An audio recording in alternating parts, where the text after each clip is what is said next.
Frères, vous ne direz pas que vous n'avez pas été avertis. Tout ce que j'ai fait et prêché jusqu'à ce jour, je me suis basé sur les révélations divines.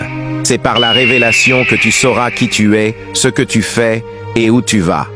Sans les révélations, tu peux aller contre Dieu malgré ta bonne intention et tu recevras un châtiment. Pour tout acte, en plus de ta bonne intention, cherche à connaître la volonté de Dieu.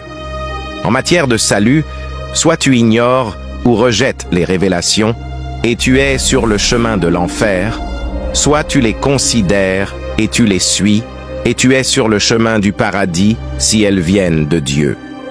Le réveil des 10 vierges de Matthieu 25 est là. Et quand un réveil éclate, des ennemis apparaissent. Ils ne veulent pas de révélation.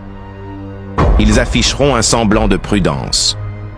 Les ennemis, ce sont les partisans de la démocratie. Ils ne veulent pas du règne de Dieu. Les ennemis ne comprennent pas les révélations. Mais à un moment, ils se refroidiront. Certains prieront et chercheront à produire des dons spirituels comme des magiciens ou des savants inventeurs. D'autres chercheront à savoir ce qu'ils doivent faire pour recevoir le Saint-Esprit et les dons spirituels. Quand tu as un don spirituel, ce n'est pas à toi de pousser Dieu à t'utiliser. Reste dans les limites du message et marche selon les révélations que Dieu te donnera. La marche dans la maturité, c'est par le moyen des rochers, qui sont les révélations.